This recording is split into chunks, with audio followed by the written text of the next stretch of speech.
Imao sam malo dijete, polovicom srpnja 1991. sam dobio sina, tako da je on bio nepunu godinu dana star. Bio je pola godine star kad su granate već padale po ovom dijelu grada. Dakle, Retvali, gdje sam ja i prije živio. Mi smo živjeli tada u zgradi na 4. katu i ta zgrada je dobila 2 granate. I mali je doživio šok, fras, jer se cijela zgrada zatresla, to je strašna eksplozija bila. I onda sam odlučio da ih pošaljem u Njemačku kod nekakve rodbine moje supruge. Do tad sam stalno ih nagovarao, nju u stvari, nemoj čekaj još, ona se jako bojala, htjela ići ranije, a sam mislio čekaj, neće to još dugo, morat će stati, neko će morat nešto napraviti da to stane, pa ne mogu nas tako razarati, ipak nije ovo, mislim, Bliski istok, nije ovo Afrika, ne. Ali evo, prevario sam se. Recimo da je taj intenzivan rat u Osijeku trajao negdje od listopada, studenog 1991. pa negdje do ožujka, travnja 1992. Možda 5-6 mjeseci. Poslije toga su jenjavale granate i vrlo rijetko još padale, kao i do ovoga listopada 1991. Negdje u srpnju je, čini mi se, pala prva granata iz Tenje. Udarila u zgradu, poslije je padalo i po nekim drugim dijelovima grada, ali vrlo rijetko, tek tad negdje na jesen je počelo intenzivnije. I oko Nove godine i taj siječanj, veljača, to je bilo žestoko. Nisam vjerovao da će me neko napadati zbog tekstova koje sam pisao, da će mi razbiti fotoaparat, da će me ozlijediti. Imao sam 4 fizička napada zbog svojih tekstova. Nisam vjerovao da se može tako lagati protiv ljudi, da se mogu takve manipulacije praviti. One granate koje padaju vrlo blizu mjestu sa kojeg slušam, dakle u zgradu u kojoj sam ili u susjednu zgradu, one nekako drugčije fijuču. Njima se mijenja frekvencija, kao da se, u stvari vrte se i čuje se ta rotacija. One tako i fijuču nekako. Tako da je to jako opasno. I to sam čuo nekoliko puta i tad sam se skupio u kutu balkona. Imao sam osjećaj da će past na mene ili pored mene. A ona je pala relativno blizu. Možda baš i u zgradu je tad udarila, ne sjećam se više, ali taj fijuk je toliko strašan, jezovit, smrtonosan i onda ta strašna eksplozija koja razdire, koja pokazuje da nema privilegiranih, da nema obzira, da nema milosti. Jednostavno to je suočavanje sa smrću.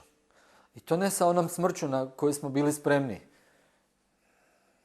Kako smo rasli, kako su nas odgajali. Umrijet ćemo jednog dana, znamo, jel?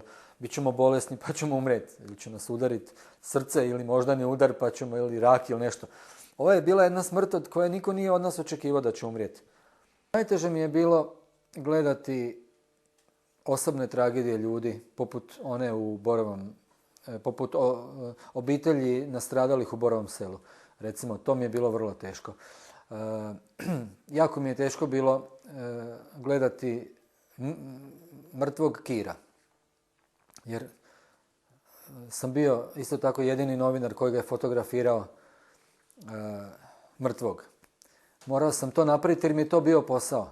A istodobno, budući da sam ga iznimno cijenio i bio u vrlo dobrim odnosima s njim, istodobno su mi se suze koturale niz lice, slijevale, a znao sam da moram to fotografirati jer je to prilika koju više neću imati, koju niko drugi nema i da moram to zabilježiti i kao dokument i zato što sam novinar, što mi je to dužnost. Tu sam bio recimo u jednom procjepu. Imao sam nekakvu potrebu da mu odam poštovanje, da mu nešto kažem. A s druge strane sam znao da ga moram fotografirati i izložiti ga javnosti. Jer na koncu i njegova žrtva, kad već nije uspio za života postići ono što je želio, dosegnuti nekakav mir i sačuvati ovo područje od rata, onda znam da bi pristao da ako ga ikad vidim mrtvog, da ga fotografiram kako bi i ta fotografija i taj čin možda utjecala na neke ljude da dođu k sebi, da shvate pogubnost takve politike.